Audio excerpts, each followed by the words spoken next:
Hello everyone, আসসালামু আলাইকুম। Welcome to MK cooking house. কেমন আছো সবাই? আশা করি সবাই ভীষণ ভালো আছো, আমিও ভালো আছি। আজ আমি তোমাদের সাথে ভীষণ মজার টক ঝাল মিষ্টি একদম ডুবো তেলে গোটা জলপাইয়ের আচারের একটা রেসিপি খুব সহজভাবে শেয়ার করব। এখন বাজারে অনেক জলপাই পাওয়া যায়, এটা জলপাইয়ের সিজন, তাই তোমরা বিভিন্ন ধরনের আচারের পাশাপাশি জলপাইয়ের এই গোটা আচারটাও তৈরি করে রাখতে পারো। সারা বছর জুড়ে কিভাবে রাখবে সংরক্ষণ পদ্ধতি সহ আমি তোমাদের সাথে খুব সহজভাবে এটা শেয়ার করব। তো চলো দেখে নিই এটা আমরা কিভাবে তৈরি করছি।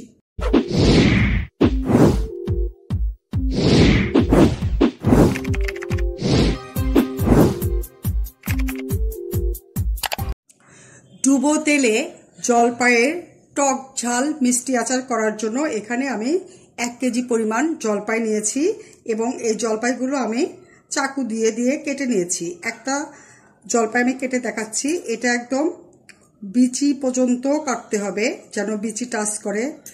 এইভাবে কেটে কেটে নিয়ে পরে আচারটা বানাতে হবে, তাহলে জলপাইয়ের ভিতরে মশলা ভালোভাবে ঢুকবে। তো এইভাবে আমি সবগুলো জলপাই কেটে নিয়েছি। এখানে আমি 1 কেজি পরিমাণ জলপাই নিয়েছি। এখন এটা দিয়ে আমি আচার তৈরি করব। ডুবো তেলে জলপাইয়ের টক ঝাল মিষ্টি আচার তৈরি করার জন্য এখানে আমি 1 কাপ পরিমাণ সরিষার তেল নিয়েছি এবং এটা সামান্য একটু গরম হয়েছে। এটার মধ্যে এখন দিয়ে দিচ্ছি 1 চা চামচ পাঁচফোড়ন। এই পাঁচফোড়নটা তেল বেশি গরম করে দেওয়া যাবে না, তাহলে যখন রসুন দিব এবং ভাজতে থাকবো তার আগেই পাঁচফোড়নটা ভেজে কালো হয়ে যাবে, সেজন্য আগে দিয়েছি। এরপরে একটু গরম হলে আমি রসুনগুলো দিয়ে দিব। পাঁচফোড়নগুলো আমি সামান্য একটু ভেজে এটার মধ্যে দিয়ে দিব 1/3 কাপ রসুন কুচি। এখন এই রসুন কুচি আর পাঁচফোড়নটা আমি একসাথে ভেজে বাদামি কালার করে নিব।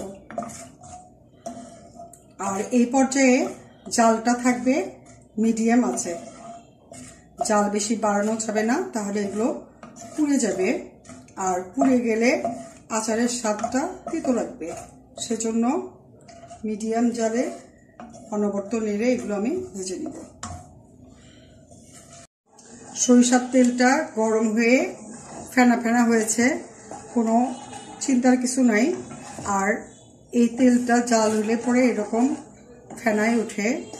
আর এই ফেনাটা কমানোর জন্য এটার মধ্যে আমি দিয়ে দিচ্ছি 1/3 কাপ ভিনেগার। এই ভিনেগারটা দিলে এই বাবলসগুলো আস্তে আস্তে নিচে ডেবে যাবে, তখন মশলাগুলো দেখা যাবে। আর ভিনেগার না দিলে মশলাগুলো দেখা যায় না, বাবলস দিয়েই ভরে থাকে। এই যে দেখো আস্তে আস্তে বাবলসগুলো চলে গেছে। এখন এটা আমি সোনালি কালার করে ভেজে নেব।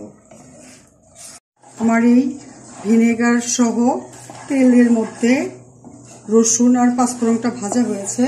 এখন এটার মধ্যে আমি জলপাইগুলো দিয়ে দিব।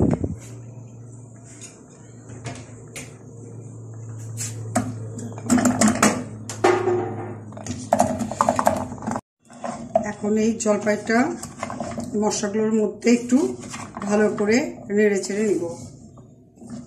দিয়ে দিচ্ছি স্বাদ মতো লবণ, এখানে দিচ্ছি 1.5 চা চামচের মতো। দিচ্ছি 1 চা চামচ লাল মরিচের গুঁড়া। দিচ্ছি 1/2 চা চামচ হলুদের গুঁড়া। দিয়ে দিচ্ছি 1/3 কাপ সরিষা বাটা। এই সরিষা বাটাটা যদি ডাইরেক্ট বাটা যায় তাহলে অনেক সময় তিতা লাগে, সেজন্য একটা টিপস, তোমার সরিষা বাটার সময় বা ব্লেন্ড করার সময় 2-1টা কাঁচামরিচ দিয়ে যদি ব্লেন্ড করে নাও বা বেটে নাও তাহলে আর তিতা ভাবটা থাকে না।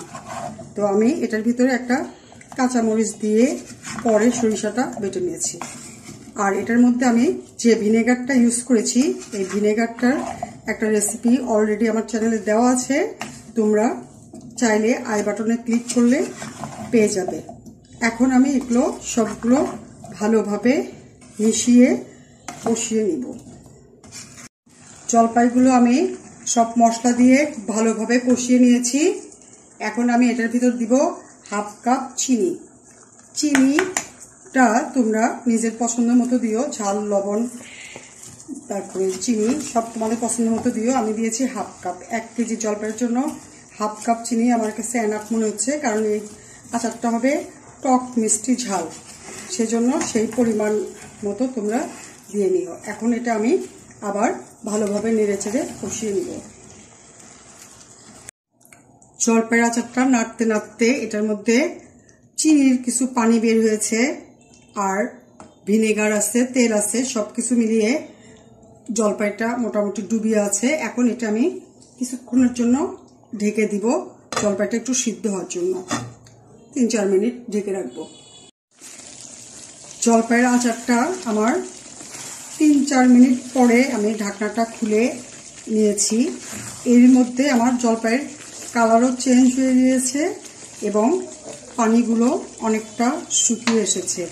এই পর্যায়ে আমি এটার ভিতর দিব কিছু আরও মশলা। এখন আমি এটার ভিতরে দিচ্ছি 1 চা চামচ চিলি ফ্লেক্স। যেহেতু এটা ঝাল মিষ্টি টক আচার, সেজন্য আর একটু ঝাল বাড়িয়ে দিলাম। এরপরে দিয়ে দিচ্ছি আচারের সবচাইতে আসল মশলা, ম্যাজিক মশলা, এটা হলো চাট মশলা। এটা দিলে আচারের ফ্লেভার এবং টেস্ট অনেক গুণ বেড়ে যায়। তো এই চাট মশলার একটা রেসিপি অলরেডি আমার চ্যানেলে দেওয়া আছে, তোমরা চাইলে আই বাটনে ক্লিক করলে পেয়ে যাবে। ডেসক্রিপশন বক্স বা আই বাটনে আমি লিঙ্ক দিয়ে দিব। এখন আমি এটা আবার ভালো করে মিশিয়ে নেব। এখন আমি এই আচারটা আবার একটু নেড়ে চেড়ে ভালো করে কষিয়ে নিচ্ছি। আচারটা আমার হয়ে গিয়েছে। এখন আমি এটা চুলা বন্ধ করে সারা রাত এইভাবে রেখে দিব। দেন আমি এটা বয়মে বা পাটিতে রেখে সার্ভ করে দেখাবো। এই আচারটা আমার এখন হয়ে গেছে। আচারটা সারা রাত থাকার পরে দেখো তেল মশলা দিয়ে আচারটা একেবারে মাখামাখি হয়ে গেছে। এটা খুবই সুন্দর দেখতে দেখাচ্ছে, আর খেতেও এটা খুবই টেস্টি হয়েছে। এখন এটা বয়ামের মধ্যে আমি ঢেলে দেখাবো কিভাবে এটা দীর্ঘদিন প্রসেসিং করে রাখতে হয়। আচারটা সার্ভ করার জন্য, মানে দীর্ঘদিন রেখে খাওয়ার জন্য, আমি এখানে একটা কাচের বয়াম নিয়েছি। এটার মধ্যে প্রথমে আমি কয়েকটা শুকনা মরিচ দিচ্ছি, তারপরে এটার মধ্যে দিয়ে দিব সরিষার তেল। এইভাবে যদি আচারটা সংরক্ষণ করা যায় তাহলে দীর্ঘদিন ভালো থাকে। আচারের মধ্যে ফাঙ্গাস বা কোনো গন্ধ হয় না, ফাঙ্গাস ওঠে না। এরপরে দিব কিছু কালো জিরা। এইভাবে দিয়ে পরে আমি এটার ভিতরে আচারটা রেখে দিব, তাহলে এই আচারটা দীর্ঘদিন সংরক্ষণ করা যাবে। আর এই আচার তেলে ডোবা থাকবে, আর এটা রোদে না দিয়েও যদি নর্মাল ফ্রিজে রেখে সারা বছর খাওয়া যায়, কোনো নষ্ট হয় না, গন্ধ ওঠে না, বা ছাতাও পড়ে না, ছাতা বা ফাঙ্গাস কিছুই পড়ে না। এইভাবে আমি পুরা বয়ামটা ভরিয়ে এটা রেখে দিব। এভাবে আমি বয়ামের মধ্যে উঠিয়ে আবার এটার উপরে কয়েকটা শুকনো মরিচ দিব, আর একটু কালো জিরা দিয়ে এটার উপরে আর একটু তেল দিয়ে রেখে দিব। তাহলে এটা সারা বছর ভালো থাকবে। এটার মধ্যে কোনো ফাঙ্গাস আসবে না বা কোনো খারাপ গন্ধ হবে না, খুব সুন্দর ফ্লেভার থাকবে, আর এটা খেতেও অনেক ভালো লাগবে। এইভাবে আমি পুরো বয়াম ভরে এয়ারটাইট অবস্থায় এটা রেখে দিব। তো দেখে নিলে তো কত সুন্দরভাবে আমি খুব সহজভাবে আচারটা তৈরি করে দেখালাম।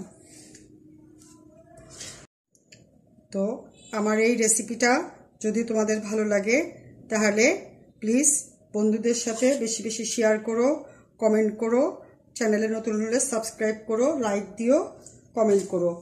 আর যদি অলরেডি সাবস্ক্রাইব করে থাকো তাহলে অনেক অনেক ধন্যবাদ। সবাই ভালো থেকো। আল্লাহ হাফেজ।